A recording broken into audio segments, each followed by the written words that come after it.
Available and adjacent to our area, we have the Riverview Park trails, walking trails, the dog park. We have the Stony Run Park, which is more of an athletic facility that has the potential for future growth. We have the Denbigh Community Center, and we need for the expansion to happen for it to grow and its availability to adapt for an aging population, provide more services to children. We also have the Denbigh Pier and a small park that has access to the water at the Warwick River. Library, talk about the schools. Right, we have an abundance of schools. We have the Grissom Library. We have our own fire station. Actually, we have two fire stations. There is one at that above at Industrial Park entrance. We have the police. They need to, the library needs to expand, the police need to grow. We don't have enough police, that was discussed.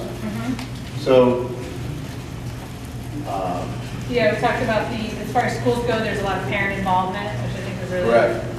That conversation. Neighborhoods age, we have new growth, we have new people coming in, and we have long-time residents. Right.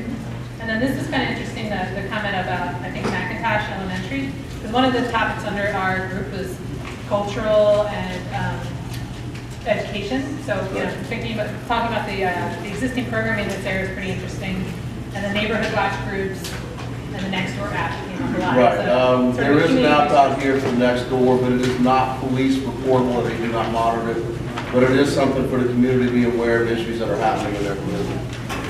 The challenges, safety and crime. that was a big discussion point. Lighting in the shopping center and along the corridors along Warwick Boulevard. The Oriana Road corridor, which includes the Kmart and the other commercial property area that doesn't seem to have a lot of growth in it, but has the potential for expansion for other services. Yeah, we talked about there's some issues around some of the high density housing, specifically courthouse green. Yes, there's several neighborhoods along the Warwick corridor that are high density, and they tend to have a higher crime rate or the adjacent areas next to it. I mean, one thing under our category is solid waste, sort of the issue thinking about safety and nuisances, some of that came up a bit. So city services and what the Public Works Department here can provide for trucks and available staffing, just like the police department. They set up the services about 10 years ago to where trash is picked up every 2 weeks.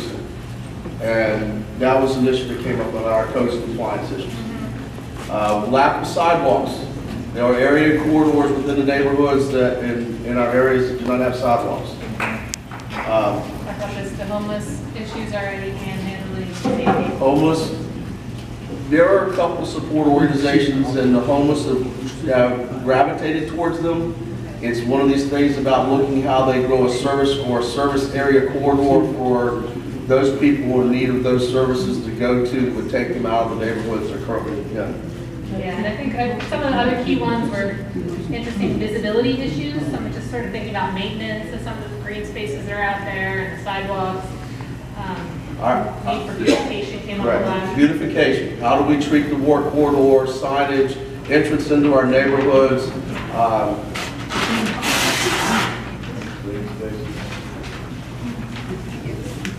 Our group had a lot of opportunities listed.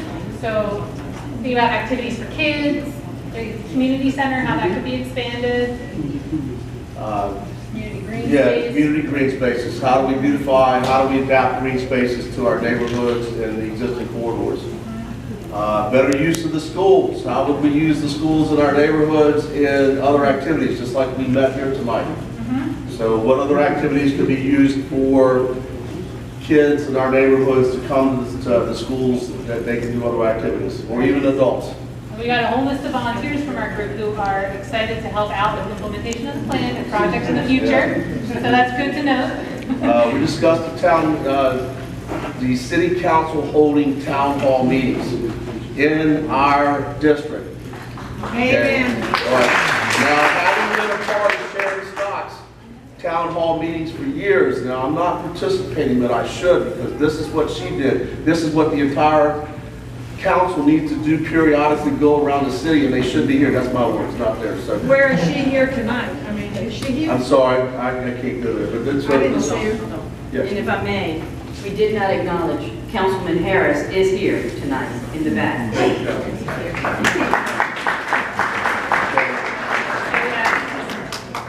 Volunteering. Oh, and I guess just the idea that there are, this is an aging community in some places, so thinking about what the opportunities are for providing services to the aging population is something that we'll talk about. Well, keep up with it. And then, thinking about the homeless, the challenges that were discussed, what are the opportunities? How can better services be provided? How can they be linked up with maybe churches, transitioning to more permanent housing? Thinking about the vacant properties, opportunities that may be, around those. And codes issues either in the commercial corridor for commercial properties and also for residential communities for more codes involved. Right. And then finally, we had just a few moments to talk about the idea of the relocation or expansion of the library and the community services. So the thing that came up, I think, was a lot of people do like the current location of the library. And any new location should be accessible to residents, and thinking about free programming for kids, for youth, and for seniors. Correct.